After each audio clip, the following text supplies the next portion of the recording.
ಬಾಗಲಕೋಟೆ ಜಿಲ್ಲೆ ಭಾರತೀಯ state bank ಹಾಗೂ ಸಾರ್ವಜನಿಕಾಸ್ಪತ್ರೆ ಹುನಗುಂದ ಇವರ ಸಹಯೋಗದಲ್ಲಿ ಭಾರತೀಯ ಸ್ಟೇಟ್ ಬ್ಯಾಂಕ್ ಹುನಗುಂದ ಸಂಸ್ಥೆಯು ಜುಲೈ 1955ರಲ್ಲಿ ಸ್ಥಾಪನೆಗೊಂಡು 72ನೇ ಸಂಸ್ಥಾಪನಾ ದಿನಾಚರಣೆ ಆಚರಿಸಿಕೊಳ್ಳುತ್ತಿರುವುದರ ಅಂಗವಾಗಿ ದಿನಾಂಕ ಜುಲೈ 1, 2026ರಂದು ಅಪರಾಹ್ನ 12 ಗಂಟೆಗೆ ಒಂದು ರಕ್ತದಾನ ಒಂದು ಜೀವದಾನ ಹಾಗೂ ರಕ್ತದಾನವು ಮಹಾದಾನೆಂಬ ಘೋಷವಾಕ್ಯದೊಂದಿಗೆ ರಕ್ತದಾನದ ಶಿಬಿರವು ಬ್ಯಾಂಕಿನ ಶಾಖಾ ವ್ಯವಸ್ಥಾಪಕರಾದ ಮೋಹನಮೂರ್ತಿರ ಅಧ್ಯಕ್ಷತೆಯಲ್ಲಿ ಬ್ಯಾಂಕಿನ ಸಭಾಂಗಣದಲ್ಲಿ ಜರುಗಿತು. ಈ ಒಂದು ಕಾರ್ಯಕ್ರಮದಲ್ಲಿ ಸಾರ್ವಜನಿಕಾಸ್ಪತ್ರೆ ಹುನಗುಂದದ ಆಡಳಿತಾಧಿಕಾರಿಗಳಾದ ಎಸ್ ಅಂಗಡಿರು ಹಾಗೂ ಜಿಲ್ಲಾ ರಕ್ತನಿಧಿ ಕೇಂದ್ರದ ಡಾಕ್ಟರ್ ಪಾಂಡುರಂಗ ದೊಡ್ಡಮನಿರು ಹಾಗೂ ಹುನಗುಂದ ತಾಲೂಕಾ ಆರೋಗ್ಯ ನಿರೀಕ್ಷಣಾಧಿಕಾರಿಗಳಾದ ಜಿಬಿ ಭದ್ರಣ್ಣವರರು ಅತಿಥಿಗಳ ಪರ ಹಾಗೂ ಬ್ಯಾಂಕಿನ ಹಿರಿಯ ಅಧಿಕಾರಿಗಳಾದ ರವಿಕುಮಾರ ಜೋಶಿರು ನಿರೂಪಣೆ ಮತ್ತು ತಮ್ಮುಪಸ್ಥಿತಿಯ ಪರ ಹಾಗೂ ವ್ಯವಸ್ಥಾಪಕರಾದ ಮೋಹನಮೂರ್ತಿರು ತಮ್ಮ ಅಧ್ಯಕ್ಷೀಯ ಪರ ಮಾತನಾಡಿ ರಕ್ತದಾನ ಶಿಬಿರೆಂದರೆ ಅರ್ಹ ವ್ಯಕ್ತಿಗಳು ಸ್ವಯಂ ಪ್ರೇರಿತವಾಗಿ ರಕ್ತದಾನ ಮಾಡುವ ಕಾರ್ಯಕ್ರಮದಾಗಿದ್ದು ಇದರ ಉದ್ದೇಶವು ಆಸ್ಪತ್ರೆಗಳಲ್ಲಿ ಚಿಕಿತ್ಸೆ ಪಡೆಯುತ್ತಿರುವ ರೋಗಿಗಳಿಗೆ ಸುರಕ್ಷಿತ ರಕ್ತದ ಲಭ್ಯತೆಯನ್ನು ಹೆಚ್ಚಿಸುವುದಾಗಿದೆ ಎಂದರು. ನಂತರ ರೋಗಿಗಳಿಗೆ ರಕ್ತದ ಕೊರತೆಯನ್ನು ನಿವಾರಿಸುವುದರ ಜೊತೆಗೆ ರಕ್ತದಾನ ಮಾಡುವ ವ್ಯಕ್ತಿಯೂ ಸಹ ಆರೋಗ್ಯವಂತಾಗಿರಲು ಸ್ವಯಂ ಪ್ರೇರಿತ ರಕ್ತದಾನದ ಬಗ್ಗೆ ಜನರಲ್ಲಿ ಜಾಗೃತಿ ಮತ್ತು ಅರಿವು ಮೂಡಿಸುವುದು ಹಾಗೂ ಅಪಘಾತ, ಶಸ್ತ್ರಚಿಕಿತ್ಸೆ, ಹೆರಿಗೆ ಹಾಗೂ ಗಂಭೀರ ಅನಾರೋಗ್ಯದ ಸಂದರ್ಭಗಳಲ್ಲಿ ರೋಗಿಗಳಿಗೆ ನೆರವಾಗುವುದು ರಕ್ತದಾನ ಶಿಬಿರದ ಮುಖ್ಯೋದ್ದೇಶವಾಗಿದೆ ಎಂದು ಪ್ರಸ್ತಾಪಿಸಿದರು. ನಂತರ ರಕ್ತದಾನ ಮಾಡುವ ವ್ಯಕ್ತಿಯ ಸಾಮಾನ್ಯವಾಗಿ ವಯಸ್ಸು 18 ರಿಂದ 65 ವರ್ಷಗಳ ನಡುವೆ ಹಾಗೂ 45 ರಿಂದ 50 ಕೆಜಿ ತೂಕದ ಆರೋಗ್ಯದಲ್ಲಿರುವವರು ಸೇರಿ ಇತರೆ ವೈದ್ಯಕೀಯ ಮಾನದಂಡದ ಸ್ವಾಸ್ಥ್ಯ ವ್ಯಕ್ತಿಯಿಂದ ರಕ್ತದಾನ ಮಾಡಿಕೊಳ್ಳುವುದರ ಬಗ್ಗೆ ಮಾಹಿತಿ ನೀಡಿದರು. ನಂತರ ರಕ್ತದಾನದ ಮಹತ್ವ ವ್ಯಕ್ತಪಡಿಸುತ್ತಾ ಒಂದು ಘಟಕ ರಕ್ತವು ಹಲವು ಜೀವಗಳನ್ನು ಉಳಿಸಲು ಸಹಾಯಕವಾಗಬಹುದು ಹಾಗೂ ರಕ್ತದಾನವು ಸಮಾಜ ಸೇವೆಯ ಅತ್ಯುತ್ತಮ ರೂಪವಾಗಿದೆ ಎಂದು ಪ್ರತಿಪಾದಿಸಿದರು. ಏತನ್ಮಧ್ಯೆ ವಿಶ್ವ ವೈದ್ಯ ದಿನಾಚರಣೆ ಇರುವುದರಿಂದ ವೈದ್ಯೋನಾರಾಯಣ ಹರಿ ಎಂಬ ಉಕ್ತಿಯನ್ನು ಉಲ್ಲೇಖಿಸಿ ವೈದ್ಯರ ಸೇವೆಯನ್ನು ಸ್ಮರಿಸಿದರು. ನಂತರ ಬ್ಯಾಂಕಿನ ಕಾರ್ಯವೈಖರಿಯಲ್ಲಿ ಬಡವ ಶ್ರೀಮಂತ ಅಧಿಕಾರಸ್ಥ ಸಾಮಾನ್ಯೆಂಬ ಭೇದಭಾವವಿಲ್ಲದೆ ರೈತರು, ವಿದ್ಯಾರ್ಥಿಗಳು, ಕಾರ್ಮಿಕರು, ಮಹಿಳೆಯರು, ವೃದ್ಧರು ಸೇರಿ ಸರ್ವರಿಗೂ ಬ್ಯಾಂಕಿನ ಆಡಳಿತ ವರ್ಗವು ಸರಿಸಮಾನವಾಗಿ ಸದಾ ನಿಮ್ಮ ಸೇವೆಗೆ ಬದ್ಧವಾಗಿರುತ್ತದೆ ಎಂಬ ಮಾತುಗಳು ಪ್ರಸ್ತಾಪವಾದವು. ನಂತರ ದೇಶದಾರ್ಥಿಕ ಪ್ರಗತಿಗೆ ಈ ಬ್ಯಾಂಕಿನ ಗ್ರಾಹಕರ ಕೊಡುಗೆಯೇ ಕಾರಣವಾಗಿರುತ್ತದೆ. ಹಾಗಾಗಿ ಗ್ರಾಹಕರು ಅನ್ಯತಾ ಭಾವಿಸದೆ ಒತ್ತಡದ ಕೆಲಸವನ್ನು ಅರ್ಥೈಸಿಕೊಂಡು ಸಹಕರಿಸಬೇಕೆಂದು ಮನವಿ ಮಾಡಿದರು. ಈ ಒಂದು ಕಾರ್ಯಕ್ರಮದಲ್ಲಿ ಬ್ಯಾಂಕಿನ ಉಪಶಾಖಾ ವ್ಯವಸ್ಥಾಪಕರಾದ ಮುಖೇಶ ಬಾಬು, ರಣವಿಜಯ ಪಾಂಡೆ ಹಾಗೂ ಸಹಾಯಕ ವ್ಯವಸ್ಥಾಪಕರಾದ ಆಯುಷಕುಮಾರ ದುಬೆ ಹಾಗೂ ಹಿರಿಯ ಸಹಾಯಕ ಅಧಿಕಾರಿಗಳಾದ ಮಹೇಶ ಹುಲಕೋಟಿ, ಮಹೇಂದ್ರನಾಥ, ಗೋಪಾಲ, ಅಭಿಜಿತರು ಹಾಗೂ ಜಿಲ್ಲೆಯ ಆರೋಗ್ಯ ಇಲಾಖೆಯ ಡಿಎಪಿಸಿಯುವಿನ ಮಲ್ಲಣ್ಣ ಸುಬೇದಾರ ಹಾಗೂ ತಾಲೂಕಾ ಹಿರಿಯ ಆರೋಗ್ಯ ಆಪ್ತ ಸಮಾಲೋಚಕರಾದ ಪ್ರವೀಣ್ ಚೂರಿ ಸೇರಿ ಇತರರು ವೇದಿಕೆ ಅಲಂಕರಿಸಿದರೆ ಬ್ಯಾಂಕಿನ ಸರ್ವ ಸಿಬ್ಬಂದಿಗಳು ಹಾಗೂ ಬ್ಯಾಂಕಿನ ಸಿಬ್ಬಂದಿಗಳು, ಗ್ರಾಹಕರು ಉಪಸ್ಥಿತರಿದ್ದರು. Loknayak Kannada news bureau report Hungund.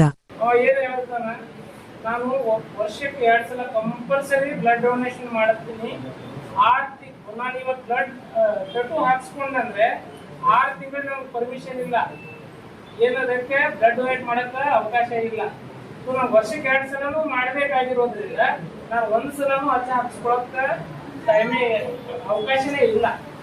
ಇದ್ರದ್ದು ಫಸ್ಟ್ ನಾನು ಇನ್ನೊಂದು ಪಾಯಿಂಟ್ ಏನು ಹೇಳಿದ್ರೆ, ಯಾರಾದ್ರೂ ಅಷ್ಟು ಪ್ರೊಡ್ಯೂಸ್ ಮಾಡೋ ಶಕ್ತಿ ಇದೆ, ಅಷ್ಟೇ ಅದರಲ್ಲಿ ಇರ್ತಕ್ಕಂಥ ವೇಸ್ಟ್ ಹೊರಗಾಕಿದ್ರೆ ಹೊಸ ಬರ್ತದೆ ಅನ್ನೋ ಕಾನ್ಸೆಪ್ಟ್ ಇದೆ. ಈಗ ನೀವು ಬೇಕಾದ್ರೆ ಗೂಗಲ್ ಹೋಗಿ ಸರ್ಚ್ ಮಾಡ್ರಿ. ಇವತ್ತು ನಾನು ಬ್ಲಡ್ ಡೊನೇಟ್ ವರ್ಷಕ್ಕೆ ಒಂದ್ಸಲ ಮಾಡಿದ್ರೆ ನನ್ನ ಆಯುಷ್ಯ 88% ಹಾರ್ಟ್ ಅಟ್ಯಾಕ್ ರೇಟ್ ಕಡಿಮೆ ಆಗುತ್ತೆ. 88%. ಅದಕ್ಕೆ ಗೈಡ್ಲೈನ್ಸ್ ಅದ, 18 ರಿಂದ 65 ವರ್ಷನೇ ಇರಬೇಕು. ಅವರು ಕನಿಷ್ಠ ಗಂಡು ಮಕ್ಕಳಾಗಿದ್ರೆ 3 ತಿಂಗಳ ಒಳಗಡೆ ಕೊಟ್ಟಿದ್ರೆ ತಗೊಳಂಗಿಲ್ಲ. ಅಂದ್ರೆ ವರ್ಷಕ್ಕೆ 4 ಸಲ ಮಾತ್ರ ಅವ್ರ ಕಡೆ ತಗೋಬೇಕು. ಹೆಣ್ಮಕ್ಳಾಗಿದ್ರೆ ವರ್ಷಕ್ಕೆ 3 ಸಲ ತಗೋಬೇಕು, ಅವ್ರಿಗೆ 4 ತಿಂಗಳು 1 ಸಲ ಅಷ್ಟೇ. ಆಮೇಲೆ ಅವರಿಗೂ ತೂಕ ಇಷ್ಟೇ ಇರಬೇಕು. ಅವರಿಗೆ ಕೆಲವಿಷ್ಟು ಟ್ಯಾಬ್ಲೆಟ್ಸ್ ತಗೊಂಡ್ರೆ ಅವ್ರು ತಗೊಳಂಗಿಲ್ಲ. ಅವ್ರ ಮೊದಲಿನ ದೊಡ್ಡ ಕಾಯಿಲೆ ಇರ್ತದೆ ಅದನ್ನು ತಗೊಳಂಗಿಲ್ಲ.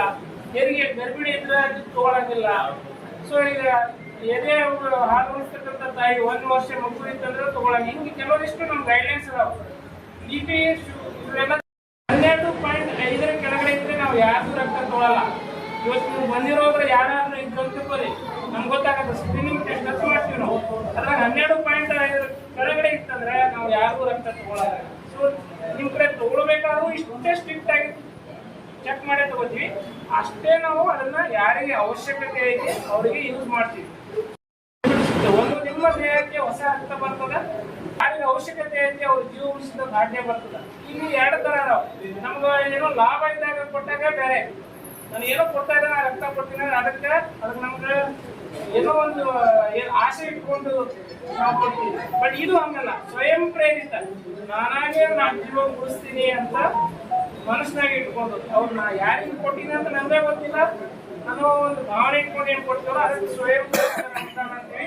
ಸೊ ಅದಕ್ಕೆ ಹೆಚ್ಚಿನ ಜನರು ವರ್ಷಕ್ಕೆ ಎಲ್ಲ ಇವತ್ತು SBI ಅವ್ರು ಮಾಡಿದಾರ ಬೇರೆ, ಬಟ್ ವರ್ಷಕ್ಕೆ 1 ಸಲ ಆದ್ರೂ ಈ ಕಾರ್ಯಕ್ರಮ ಮಾಡುವಂತ ನಿಮಿತ್ತ ನೀವು ರಕ್ತದಾನ ಮಾಡುವುದು. ಜೊತೆಗೆ ನಿಮ್ಗೆ ಎಲ್ಲರಿಗೂ ನನ್ನ ಸಜೆಷನ್ ಅಂದ್ರೆ ಒಂದು ಪರ್ಟಿಕ್ಯುಲರ್ ಡೇ, ನನ್ನ ಬರ್ತ್ಡೇ ದಿನ ಇರ್ಬೋದು ಅಥವಾ ವಾರ್ಷಿಕ ವೆಡ್ಡಿಂಗ್ ಆನಿವರ್ಸರಿ ಇರ್ಬೋದು ಅಂತ ಒಂದು ಫಿಕ್ಸ್ ಡೇ ಇಟ್ಕೊಂಡ್ಬಿಡಿ. ವರ್ಷಕ್ಕೆ 1 ಸಲ ಆದ್ರೂ ನಾ ಈ ಡೇನ ಕೊಡ್ತೀನಿ ನೆನಪಿನ ಕಾಣಿಕೆ ಆಗಿ. ನೀವು ನಂಬಲ್ಲ, ಒಬ್ಬ 19 ವರ್ಷದ ಹುಡುಗ ನಮ್ಮ ಸ್ಕೂಲಲ್ಲಿ ಅಂದ್ರೆ ನೀವು ರೆಗ್ಯುಲರ್ ಟ್ಯಾಬ್ಲೆಟ್ ತಗೋತಿದ್ರಂದ್ರೆ ನಾವು ಚೆಕ್ ಮಾಡಿದಾಗ ಎಲ್ಲ ನಾರ್ಮಲ್ ಇತ್ತಂದ್ರೆ ಆರಾಮಾಗಿ ಕೊಡ್ಬೋದು. ಯಾಕೆ ಕೊಡಬಾರ್ದು? ಇನ್ಸುಲಿನ್ ತಗೊಳ್ಳೋರು ಕೊಡಂಗಿಲ್ಲ. ಎರಡನೇದು ಹಾರ್ಟ್ ಅಂದ್ರೆ ಪ್ರಾಬ್ಲಮ್ ಆಗಿ ಈ ಆಸ್ಪಿರಿನ್ ರಕ್ತ ತಳುವಾಗಂತ ಟ್ಯಾಬ್ಲೆಟ್ ಅಥವಾ ಯಾವ ಹಾರ್ಟ್ ಬೈಪಾಸ್ ಸರ್ಜರಿ ಆಗಿತ್ತು ಅಂತವ್ ಕೊಡಂಗಿಲ್ಲ. ಬಟ್ ರೂಟೀನ್ BP ನೀವು ನನ್ನನ್ನೇ ತಗೋಬಹುದು. ನಾನು ಈ ಫ್ಯಾಮಿಲಿ ಹಿಸ್ಟ್ರಿ BP ಕೊಟ್ಟಿನ ಅಂಶವನ್ನ ನಾನು ಬ್ಲಡ್ ನಾಗಿಂದನೇ ಹೊರಗೆ ತಗೊಂಡ್ಬಿಡ್ತೀವಿ. ಆ 300 ml ಅದಿಷ್ಟು ಬರೋದಿರ್ತದೆ. ಅದು ಒಂದು ಇಂಡೈರೆಕ್ಟ್ಲಿ ನಿಮಗೆ ಹೆಲ್ತ್ಗೆ ಬೆನಿಫಿಟ್ ಆಗುತ್ತೆ. ಅದಕ್ಕೆ ಅಟ್ಲೀಸ್ಟ್ ವರ್ಷಕ್ಕೊಂದ್ಸಲ ಡೊನೇಟ್ ಮಾಡಬೇಕು. ಈ ತರ ವರ್ಷಕ್ಕೊಂದ್ಸಲ ಒಂದು ದಿನವನ್ನು ಆಚರಣೆ ಮಾಡ್ತಾ ಎಲ್ಲರಿಗೂ ಇದ್ರ ಬಗ್ಗೆ ಮೋಟಿವೇಟ್ ಮಾಡ್ತಾ ನಿಮ್ಗೆ ಆಮೇಲೆ ನಾವು ಸರ್ಟಿಫಿಕೇಟ್ ಕೊಡ್ತೀವಿ, ರಿಫ್ರೆಶ್ಮೆಂಟ್ ಜ್ಯೂಸ್ ಕೊಡ್ತೀವಿ. ಆಮೇಲೆ ಯಾರು ಕ್ಯಾಂಪ್ ಆರ್ಗನೈಸ್ ಮಾಡ್ತಾರೆ ಅವರಿಗೆ ಒಂದು ಸಾಮಾಜಿಕ ಕಳಕಳಿ ನಿಮಿತ್ತ ಒಂದು ಸರ್ಟಿಫಿಕೇಟ್ ಕೊಡ್ತೀವಿ. ಅದನ್ನ ಸೋಷಿಯಲ್ ಕ್ಲಾಸ್ ಅಂತ ನಿಮ್ಮ ಕಂಟ್ರಿಬ್ಯೂಷನ್ಗೆ ಹೆಲ್ಪ್ ಆಗುತ್ತೆ. ಆ ಸರ್ಟಿಫಿಕೇಟ್ ಯಾರಾದರೂ ಗೌರ್ಮೆಂಟ್ ಎಂಪ್ಲಾಯ್ ಇರಲಿ ಅಥವಾ ಫ್ಯಾಕ್ಟ್ರಿ ಎಂಪ್ಲಾಯ್ ಇರಲಿ ಅದನ್ನ ಪ್ರೊಡ್ಯೂಸ್ ಮಾಡೋದು ಒಂದಿನ ಸ್ಪೆಷಲ್ ಲೀವ್ನು ಕೊಡ್ತಾರೆ. ಇವತ್ತು ನಾನು ಕೊಟ್ಟಿರೋದು ಇವತ್ತು ದಾನಗಳಲ್ಲಿ ಶ್ರೇಷ್ಠ ದಾನ ವಿದ್ಯಾದಾನ, ಅದರ ಜೊತೆಗೆ ಈ ರಕ್ತದಾನನು ಕೂಡ ಒಂದು ಶ್ರೇಷ್ಠ ಅನ್ನೋ ಒಂದು ಮಾತನ್ನ ಯಾಕೆ ಹೇಳ್ತಾ ಇದ್ದೀನಿ ಅಂತಂದ್ರೆ, ವಿದ್ಯೆ ಇಲ್ಲದೆ ಇದ್ರೂ ಕೂಡ ಈ ಜಗತ್ತಿನಲ್ಲಿ ನಾವು ಬದುಕಬಹುದು. ಏನಾದರೂ ಒಂದು ಕೊರತೆ ಐತೆ ಅಂತಂದ್ರೆ ಆ ಕೊರತೆಯ ಜೊತೆಗೆ ಜೀವನವನ್ನು ಸಾಗಿಸಬಹುದು. ಆದರೆ ಒಂದು ಜೀವ ಹೋಗುತ್ತೆ ಅಂತಂದ್ರೆ ಅದನ್ನು ಬದುಕಿಸಬೇಕು ಅಂತಂದ್ರೆ, ರಕ್ತ ಕೊಟ್ಟೆ ಬದುಕಿಸ್ಬೇಕು ಅಂತಂದ್ರೆ ವೈಯಕ್ತಿಕವಾಗಿ ಅಥವಾ ಇನ್ನೆಲ್ಲೋ ಫ್ಯಾಕ್ಟರಿಯಲ್ಲಿ ಅಥವಾ ಇನ್ನೊಂದೆಲ್ಲ ದುಡ್ಡು ಕೊಟ್ಟು ನಾನು ತರ್ತೀನಿ ಅನ್ನೋದಕ್ಕೆ ಸಾಧ್ಯವಿಲ್ಲ. ಅದಕ್ಕೋಸ್ಕರನ ಈ ರಕ್ತದಾನದ ಮಹತ್ವ ಯಾಕಪ್ಪ ಅಂತಂದ್ರೆ, ಮನುಷ್ಯ ರಕ್ತದಾನ ಮಾಡಿದ ಮೇಲೆನೆ ಯಾವುದಾದ್ರೂ ಒಂದು ಜೀವಿಗೆ ತೊಂದರೆ ಆಗುತ್ತೆ, ಆ ಸಂಕಷ್ಟದಲ್ಲಿ ಇದ್ದಾರೆ ಅಂತಂದ್ರೆ ಅವಶ್ಯಕತೆಗೆ ಅನುಗುಣವಾಗಿ ಈ ರಕ್ತದಾನ ಮಾಡುವುದರಿಂದ ಒಂದು ಜೀವವನ್ನು ಉಳಿಸುವುದರ ಜೊತೆಗೆ ನಮ್ಮ ಆರೋಗ್ಯವನ್ನು ಕಾಪಾಡಿಕೊಳ್ಳುವುದಕ್ಕೂ ಯಾವ್ಯಾವ ರೀತಿಯ ಒಂದು ಸಾಧಕ ಬಾಧಕಗಳು ಅದಾವ ಅನ್ನೋದನ್ನ ಡಾಕ್ಟರ್ ಪಾಂಡುರಂಗ ಸರ್ ಅವರು ಮತ್ತು ನಮ್ಮ ತಾಲೂಕು ಆರೋಗ್ಯ ಅಧಿಕಾರಿಗಳು ಈಗಾಗಲೇ ತಮಗೆ ಪ್ರಸ್ತುತಪಡಿಸಿದ್ದಾರೆ. ಕನಿಷ್ಠ 2 ಬಾರಿ ನೀಡುವುದರಿಂದ ನಮ್ಮ ಆರೋಗ್ಯದ ಮೇಲೆ ಆಗತಕ್ಕಂತ ಯಾವುದೇ ತೊಂದರೆಗಳನ್ನು ತಿಳಿದುಕೊಳ್ಳೋದಕ್ಕೆ ಸೆಲ್ಫ್ ಇವ್ಯಾಲ್ಯೂಯೇಷನ್ ಅದಕ್ಕೆ ಸಹಕಾರಿಯಾಗತಕ್ಕಂತ ಒಂದು ಯಾವ್ದಾದ್ರೂ ವೇದಿಕೆ ಐತೆ ಅಂತಂದ್ರೆ, ನನ್ನ ಆರೋಗ್ಯದ ಬಗ್ಗೆ ನಾನು ತಿಳ್ಕೊಳ್ಬೇಕಂತಂದ್ರೆ ಇಂತಹ ಕಾರ್ಯಕ್ರಮಗಳು ಏನ್ ನಡೀತಾವ, ರಕ್ತದಾನ ಶಿಬಿರದಂತ ಕಾರ್ಯಕ್ರಮಗಳಲ್ಲಿ ರಕ್ತದಾನವನ್ನು ನೀಡುವುದರ ಮುಖಾಂತರ ನಮ್ಮ ಆರೋಗ್ಯದ ಜೊತೆಗೆ ಸಾರ್ವಜನಿಕರ ಒಂದು ಆರೋಗ್ಯವನ್ನ ಕಾಪಾಡುವ ಒಂದು ಸಾರ್ವಜನಿಕ ಕಳಕಳಿಗೆ ನಿಂತಿರ್ತಕ್ಕಂಥ ಯಾವುದೇ ಒಂದು ಸಂಸ್ಥೆ ಇರಬಹುದು, ಸಂಘ ಸಂಸ್ಥೆಗಳಿರ್ಬೋದು ಅಥವಾ ಇಲಾಖೆಗಳಿರಬಹುದು, ಅದರೊಟ್ಟಿಗೆ ಸಮುದಾಯದ ಸಹಭಾಗಿತ್ವ ಬಹಳ ಮುಖ್ಯ. ಆದ್ದರಿಂದ ಸುಮಾರು 18 ವರ್ಷ ಮೇಲ್ಪಟ್ಟು ಮತ್ತು 60-65 ವರ್ಷ ಕೆಳಗಿನ ಏನು ನಮ್ಮ ಸಮುದಾಯದ ಮಹನೀಯರಿದ್ದೀರಿ, ದಯವಿಟ್ಟು ರಕ್ತದಾನವನ್ನು ಮಾಡುವುದರ ಮುಖಾಂತರ, ಯಾಕಂದ್ರೆ 24 ಲಕ್ಷ ಜನಸಂಖ್ಯೆ ಇರೋದ್ರಿಂದ 24,000 ಯೂನಿಟ್ ಬೇಕು ಒಂದು ವರ್ಷಕ್ಕೆ 24,000 ಯೂನಿಟ್ ಬೇಕಂತಂದ್ರೆ, ಅದೇ ಸರ್ ಹೇಳಿದಂಗೆ ಎಲ್ಲಾರ ಉತ್ಪಾದನೆ ಆಗ್ತಿತ್ತಂದ್ರೆ ನಾವು ಇದೆಲ್ಲ ಕ್ಯಾಂಪ್ ಮಾಡೋದು ಸರ್ ರಿಕ್ವೆಸ್ಟ್ ಮಾಡೋ ಅವಶ್ಯಕತೆ ಬರ್ತಿರಲಿಲ್ಲ. ಜನರು ಕೊಟ್ಟಾಗ ಮಾತ್ರ ಅವಶ್ಯಕತೆ ಬರ್ತದೆ. ಯಾವಾಗ್ಲೂ ನೋಡಿ ಬೇರೆ ವಸ್ತುಗಳು ಯಾವಾಗ ಬೇಕಾದ್ರೂ ಟೈಮ್ ತಗೊಂಡು ತೊಗೊಂಡ್ಬರ್ಬೋದು. ಆದ್ರೆ ರಕ್ತ ಯಾವಾಗ್ಲೂ ಎಮರ್ಜೆನ್ಸಿ ಬೇಕಾಗುತ್ತೆ, ಯಾವಾಗ್ಲೂ ತುರ್ತು ಸಂದರ್ಭದಲ್ಲಿ ಬೇಕಾಗುತ್ತೆ. ಆ ರಕ್ತ ಬೇಕಂದಾಗ ಅಲ್ಲಿ ಅವ್ರು ಹಿಂದಿದ್ದವ್ರು, ಪೇಷಂಟ್ ಹಿಂದಿದ್ದವರು ರಾತ್ರಿ ಎಲ್ಲ ಎಷ್ಟು ಕಷ್ಟಪಡ್ತಾರೆ ಅಂತ ಅವ್ರಿಗೆ ಕೇಳಿದಾಗ ಗೊತ್ತಾಗುತ್ತಾ. ಆ ನಿಟ್ಟಿನಲ್ಲಿ ಯಾವಾಗ್ಲಾದ್ರೂ ರಾತ್ರಿ ಮಧ್ಯರಾತ್ರಿಯಲ್ಲಿ ಬಂದ್ರು ಅಲ್ಲಿ ರಕ್ತ ಜಿಲ್ಲಾ ಆಸ್ಪತ್ರೆಗೆ ಇರ್ತಕ್ಕಂಥ ಬಡ ರೋಗಿಗಳಿಗೆ ಸಿಗ್ಬೇಕಂತಂದ್ರೆ ಅಲ್ಲಿ ಸಾಕಿತ್ತು ಅಂತಂದ್ರೆ 100% ಅವ್ರಿಗೆ ಇಮಿಡಿಯೇಟ್ ಯಾರು ನೀವು ಕೊಡೋದು ಬೇಕಾಗಿಲ್ಲ, ಯಾರು ಏನು ಮಾಡೋದು ಬೇಕಾಗಿಲ್ಲ, ಇಮಿಡಿಯೇಟ್ ಅವ್ರಿಗೆ ಕೊಟ್ಟು ಜೀವ ಉಳಿಸ್ಬೋದು. ಸಾಕಷ್ಟು ಜನ ದಾನಿಗಳು ಸಾಕಷ್ಟು ದಾನ ಮಾಡಕ್ ರೆಡಿ ಇರ್ತಾರ. ಆದ್ರೆ ಅವ್ರು ರೊಕ್ಕ ದಾನ ಮಾಡಕ್ ರೆಡಿ ಇರ್ತಾರ, ಆದ್ರೆ ರಕ್ತ ದಾನ ಮಾಡಕ್ ಎಲಿಜಿಬಲ್ ಇರಂಗಿಲ್ಲ ಸರ್, ಎಲ್ಲ ಕ್ರೈಟೀರಿಯಾ ಇರ್ತಾವ. ಆ ನಿಟ್ಟಿನಲ್ಲಿ ನಾವು ಜೀವನದೊಳಗೆ ನಮ್ಮ ದೇವರು ಅವಕಾಶ ಕೊಟ್ಟಾನ, ನಾವು ಅದಕ್ಕೆ ದಾನ ಮಾಡಕ್ ಅರ್ಹರಿದ್ದೀವಿ ಅಂತಂದ್ರೆ ನಮ್ಮ ಜೀವನದೊಳಗೆ ಒಳ್ಳೆ ಕೆಲಸ ಮಾಡ್ಬೇಕು, ಸಮಾಜ ಸೇವೆ ಮಾಡ್ಬೇಕು, ಏನಾದ್ರೂ ಜನರಿಗೆ ಒಳ್ಳೆ ಕೆಲಸ ಮಾಡ್ಬೇಕಂತಂದ್ರೆ ರಕ್ತದಾನ ಮಾಡಿದ್ರೆ ಉಳಿಕೆಂತ ಯಾರಾದ್ರೂ ಏನಾದ್ರೂ ಕೊಟ್ಟರು ಮರಿತಾರ.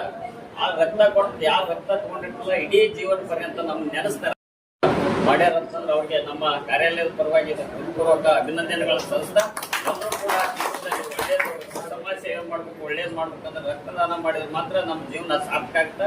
ಆ ನಿಟ್ಟಿನಲ್ಲಿ ತಾವೆಲ್ಲರೂ ಕೂಡ ಭಾಗವಹಿಸ್ಬೇಕಂತ ಹೇಳ್ತಾ ನನ್ನ 2 ಮಾತು ಹೇಳ್ಬೇಕು ಅಂತ ಅನಿಸ್ತಾರೆ. ಎಲ್ಲ ಒಂದು ಏನೇ ಇರಲಿ, ಯಾರು ಮನುಷ್ಯ ಹಿಡ್ಕೊಂಡು ಒಂದು ಸಂಸ್ಥೆ ಇರಲಿ, ಒಂದು ಏನೇ ಇರಲಿ, ಅದ್ರ ಬಗ್ಗೆ ಅಭಿಪ್ರಾಯಗಳು ಎರಡೂ ರೀತಿ ಮಾತಾಡ್ತಾರೆ. ಒಂದು ಒಳ್ಳೇದು ಇರ್ತದೋ, ಒಂದು ವಿವಿಧಾಗಿ ಕೆಟ್ಟದ್ದು ಇರ್ತದೆ. ಮನುಷ್ಯ ಅಂದ್ಮೇಲೆ ಒಬ್ಬರ ಬಗ್ಗೆ ಕೆಟ್ಟದ್ದು ಮಾತಾಡ್ತಾರೆ, ಒಂದು ಬಗ್ಗೆ ಅದೇ ರೀತಿ ಸಂಘ ಸಂಸ್ಥೆಗಳ ಬಗ್ಗೆ ಕೂಡ ಒಂದು ಒಳ್ಳೆ ಅಭಿಪ್ರಾಯ ಇರ್ತದೆ, ಒಂದು ಕೆಟ್ಟ ಅಭಿಪ್ರಾಯ ಇರ್ತದೆ. ಅದ್ರ ಬಟ್ ನಮ್ಮ ಬ್ಯಾಂಕ್ ಯಾಕೆ ನಾವು ಏನು ಇನ್ಫಾರ್ಮೇಶನ್ ಕೊಡ್ಬೇಕು ಜನರಿಗೆ ಅಂತಂದ್ರೆ, ಏನಪ್ಪ ಇಲ್ಲಿ ಬಂದ್ರೆ ಬರೀ ಗದ್ದಲ ಇರ್ತದೆ, ಇಲ್ಲಿ ಬಂದು ಏನು ಕೆಲಸ ಆಗಂಗಿಲ್ಲ, ಹೊರಗೆ ನಿಂತು ಎಲ್ಲರೂ ಎಲ್ಲ ಹೆಚ್ಚು ಮಾತಾಡ್ತಾರೆ. ಕೆಲವೊಂದಿಷ್ಟು ಜನ ಹೆಲ್ಪ್ ಆಯ್ತು ಅಂತ ಮಾತಾಡ್ತಾರೆ, ಕೆಲವೊಂದಿಷ್ಟು ಜನ ಅಗೇನಷ್ಟು ಮಾತಾಡ್ತಾರೆ. ಬಟ್ ಜನರು ನೀವೇನ್ ತಿಳ್ಕೊಬೇಕು ಅಂತ ನಮ್ಮ ಬ್ಯಾಂಕಿನ ಬಗ್ಗೆ ಎಸ್ಪೆಷಲಿ ಅಂದ್ರೆ, ನಮ್ಮದೊಂದು ಸರ್ಕಾರಿ ಸಂಸ್ಥೆ, ನಾವು ಇರ್ರೆಸ್ಪೆಕ್ಟಿವ್ ಆಫ್ ದೇರ್ ಸ್ಟೇಟಸ್ ಎಲ್ಲರಿಗೂ ಕೂಡ ನಾವು ಸರ್ವಿಸ್ ಅನ್ನು ಕೊಡ್ತೀವಿ. ನಮ್ಮಲ್ಲಿ ಬಂದವ ಅವ ಕೋಟ್ಯಾಧಿಪತಿನೋ ಅಥವಾ ರೈತನೋ ಇಂಡಸ್ಟ್ರಿಯಲಿಸ್ಟೋ ಅಥವಾ ಮತ್ತೊಬ್ಬ ಮಗದೊಬ್ಬ ಸ್ಟೂಡೆಂಟ್ ಅವ ಏನೋ ವ್ಯಾಪಾರ ಮಾಡ್ತಾನೋ, ಯಾರೇ ಇರಲಿ, ಅವರ ವೃತ್ತಿಯ ಹೊರತಾಗಿ ಕೂಡ ಅವರ ಸಾಮಾಜಿಕ ಅಳತೆಗಳು, ಆರ್ಥಿಕತೆ ಅಳತೆಗಳನ್ನ ಹಾಕದೆ ಎಲ್ಲರಿಗೂ ಸರ್ವಿಸ್ ಕೊಡ್ತೀವಿ ನಾವು. ಅದಕ್ಕೋಸ್ಕರ ತೊಂದರೆಗಳು ಈ ಕೆಲವೊಂದಿಷ್ಟು ಬರ್ಬೇಕಂತಾರೆ, ಕೆಲವೊಂದಿಷ್ಟು ಜನ ಇವ್ರು ಯಾವ ಬರೀ ಬಿಸ್ನೆಸ್ ದವರಿಗೆ ಪ್ರಿಯಾರಿಟಿ ಕೊಡ್ತಾರೆ, ನಾವ್ಯಾಕೆ ಬರ್ಬೇಕಂತ. ಇದ್ರ ಅರ್ಥ ಏನೋ, ನಾವು ಎರಡನ್ನೂ ಬ್ಯಾಲೆನ್ಸ್ ಮಾಡ್ಕೊಂಡು, ಈಗ ನಮ್ಮ ಭಾರತದ ಆರ್ಥಿಕತೆ ನಮ್ಮ ಭಾರತೀಯ ಸ್ಟೇಟ್ ಬ್ಯಾಂಕ್ ಮೇಲೆ ನಿಂತಿದೆ ಅಂದ್ರೂ ತಪ್ಪಾಗ್ಲಿಕ್ಕಿಲ್ಲ. ಸೊ ನಾವು ಆ ಮಟ್ಟಿಗೆ ಬೆಳೆದಿವಿ, ಆ ಮಟ್ಟಿಗೆ ಬೆಳೆಯೋದು ಈ ಗ್ರಾಹಕರೇ ಕಾರಣ. ಸೊ ಬಟ್ ಕೆಲವೊಂದಿಷ್ಟು ಮಿಸ್ಕಾನ್ಸೆಪ್ಷನ್ ಸಹಜ. ನಮ್ದು ಯಾಕಂದ್ರೆ ದೊಡ್ಡ ಸಂಸ್ಥೆ, ಯಾರು 4-6 ಜನ ಬಂದು ಹೋಗಂತಾರಲ್ಲ, ನಮ್ದು ಇವನ್ ಫಾರಿನ್ ಬ್ರಾಂಚಸ್ ಕೂಡ ಇದಾವೆ. ಎಲ್ಲ ಕಡೆ ಒಂದೇ ರೀತಿ ವ್ಯವಹಾರ ಇದನ್ನ ಕೊಡಕ್ ಬರಂಗಿಲ್ಲ, ಯಾಕಂದ್ರೆ ಅದು ಸಹಜ. ಈಗ 100 ಜನ ಬಂದಾಗ ನಾವು 100 ಜನನ್ನು ಸಂಭಾಳಿಸ್ಕೊಂಡು ಹೋಗ್ತೀವಿ. ಯಾರದೇ ವಿದ್ಯಾರ್ಥಿಗಳಿರ್ಲಿ ಅಥವಾ ನೌಕರದಾರಿರ್ಲಿ, ವ್ಯಾಪಾರಸ್ಥರಿರ್ಲಿ ಅಥವಾ ದೊಡ್ಡ ವ್ಯಾಪಾರಸ್ಥರು, ಸಣ್ಣ ವ್ಯಾಪಾರಸ್ಥರು, ಎಲ್ಲರನ್ನೂ ಕೂಡ, ರೈತರಿರ್ಲಿ, ಎಲ್ಲರನ್ನೂ ಕರ್ಕೊಂಡು ಹೋಗ್ತೀವಿ ನಾವು. ಈ ಎಲ್ಲರನ್ನೂ ಕರ್ಕೊಂಡು ಹೋಗೋ ಮುಂದಾಗ ಏನಾಗ್ತದೆ, ಸ್ವಲ್ಪ ಅಡೆತಡೆಗಳು ಸಹಜ. ಸೊ ಅಡೆತಡೆಗಳನ್ನ ಪ್ಲಾಟ್ಫಾರ್ಮ್ ಅಂತ ಮಾಡಿದ್ವಿ. ಕೆಲವೊಂದಿಷ್ಟು ಎಜುಕೇಟೆಡ್ ಗ್ರೂಪ್ ಇಟ್ಕೊಂಡು ಡಿಜಿಟಲ್ ಪ್ಲಾಟ್ಫಾರ್ಮ್ ಅಂತ ಮಾಡಿದ್ವಿ. ಅವ್ರನ್ನ ಆ ಕಡೆ ಸರಿಸಿದ್ರೆ ಕೆಲವೊಂದಿಷ್ಟು ಯಾರು ಕಲಿದೇ ಇರೋರು ಅವ್ರಿಗೆ ಇಲ್ಲಿ ಒಳಗಡೆ ಸೇವೆ ಕೊಡೋಣ. ಸೊ ಈ ರೀತಿ ಬಹಳ ಹೊಸ ಆವಿಷ್ಕರಣಗಳನ್ನ ಮಾಡ್ತಾ ನಾವು ಕೂಡ ಸುಧಾರಿಸ್ತಾನೆ ಹೋಗ್ತಾ ಇದ್ವಿ. ಆ ಸುಧಾರಿಸಿದ ಪರಿಣಾಮ ನಾವು ಇನ್ನೂ ಒಂದು 20-20 ವರ್ಷ ಆದ್ರೂ ಈ ಮಾರ್ಕೆಟ್ ಆಗಿದ್ದೀವಿ ಅಂದ್ರೆ ನಾವು ಬದಲಾವಣೆ ಜೊತೆಗೆ ನಾವು ಬದಲಾಗ್ತಾ ಇದ್ವಿ. ಅದಕ್ಕೆ ನಿಮ್ಮ ಸಹಕಾರನೂ ಬೇಕು. ನಮ್ಮ ಕಡೆ ಏನಾದ್ರು ತಪ್ಪಾದ್ರೆ ದಯವಿಟ್ಟು ಕ್ಷಮಿಸಿರಿ. ಆಮೇಲೆ ಏನಾದ್ರು ನಿಮ್ಮ ಪಾಂಡವಂಗ ಸರ್ ಅವರೇ ರಕ್ಷಣಾಧಿಕಾರಿ ಹಾಗೂ ಮಲ್ಲಣ್ಣ ಸುಬೇದಾರರು, ಜಾಸ್ಕೋ ಬಾಳ್ಕೋಟೆ ಹಾಗೂ ನಮ್ಮ ಪ್ರಿಯ ಗ್ರಾಹಕರು ಎಲ್ಲರಿಗೂ ನನ್ನ ನಮಸ್ಕಾರಗಳು. ಇವತ್ತಿನ ದಿವಸ ಜುಲೈ 1ನೇ ಸ್ಥಾಪನೆಯ ದಿನ ಸರ್. 1955ನೇ ಇಸ್ವಿಯಲ್ಲಿ State Bank of India open ಆಗಿ ಇವತ್ತಿಗೆ 71 ವರ್ಷ ಆಗಿದೆ. ಸೊ ನಾವು ನಮ್ಮ ಬ್ಯಾಂಕ್ ಸಿಬ್ಬಂದಿ ವರ್ಗದಿಂದ ಪ್ರತಿ ವರ್ಷ ನಮ್ಮ ಸಂಶೋಧನೆ ದಿನಾಚರಣೆ ಅಂಗವಾಗಿ ಏನಾದ್ರು ಒಂದು ಇವೆಂಟ್ ಆರ್ಗನೈಸ್ ಮಾಡಬೇಕು ಅಂತ ಪ್ಲ್ಯಾನ್ ಮಾಡಿದ್ವಿ. ಸೊ ಅದೇ ಥರ ನಾವು ನಮ್ಮ ಸ್ಟಾಫು ಈ ಸತಿ ಎಲ್ಲ ಸೇರಿಕೊಂಡು ಈ ಸತಿ ಬ್ಲಡ್ ಡೊನೇಷನ್ ಕ್ಯಾಂಪ್ ಮಾಡೋಣ ಅಂತ ತೀರ್ಮಾನಿಸಿ ಇಮಿಡಿಯೇಟ್ ಆಗಿ ನಾವು ತಾಲೂಕು ಆಫೀಸ್ ಹೆಲ್ತ್ ಆಫೀಸರ್ ಹತ್ರ ಹೋಗಿ ಈ ಕೋರಿಕೆ ನೀಡಲಿಕ್ಕೆ ಅವರು ಮರುಮಾತಿಲ್ಲದೆ ಒಪ್ಪಿಕೊಂಡಿರ್ತಾರೆ. ಹಾಗೂ ಅವ್ರ ಕಡೆಯಿಂದನೇ ಬ್ಲಡ್ ಬ್ಯಾಂಕ್ ಬಾಗಲಕೋಟೆ ಕಡೆಯಿಂದ ಕಲೆಕ್ಷನ್ ಇದಕ್ಕೆ ಅರೇಂಜ್ ಮಾಡಿಕೊಂಡು ಇಮಿಡಿಯೇಟ್ ಎಲ್ಲ ಸಹಭಾಗಿತ್ವ ಕೊಟ್ಟು ಎಲ್ಲ ಇವೆಂಟ್ ಚೆನ್ನಾಗಿ ಆರ್ಗನೈಸ್ ಮಾಡೋಕ್ಕೆ ನಮಗೆ ಸಹಕರಿಸಿರ್ತಾರೆ. ಈ ಕಾರಣಕ್ಕಾಗಿ ಅವ್ರಿಗೆಲ್ಲ ಧನ್ಯವಾದಗಳು. ಆಮೇಲೆ ಆಲ್ರೆಡಿ ನಮಗಿಂತ ಎಕ್ಸ್ಪೀರಿಯನ್ಸ್ ಪರ್ಸನ್ ಡಾಕ್ಟರ್ಸ್ ಇದ್ದಾರೆ, ಅವ್ರು ಆಲ್ರೆಡಿ ಹೇಳಿದ್ದಾರೆ. ಸೊ ನನ್ನ ಕೋರಿಕೆ ಏನಂದರೆ ಎಲ್ಲರೂ ದಯವಿಟ್ಟು ರಕ್ತದಾನ ಮಾಡಿ, ಸ್ವಇಚ್ಛೆಯಿಂದ ರಕ್ತದಾನ ಮಾಡಿ ಜೀವ ಉಳಿಸಿ. ಮತ್ತು ಇವತ್ತು ವಿಶ್ವ ವೈದ್ಯಕರ ದಿನಾಚರಣೆ ಅಂಗವಾಗಿ ಎಲ್ಲ ವೈದ್ಯರಿಗೂ ಅಭಿನಂದನೆ ಸಲ್ಲಿಸುತ್ತೇನೆ. ಧನ್ಯವಾದಗಳು.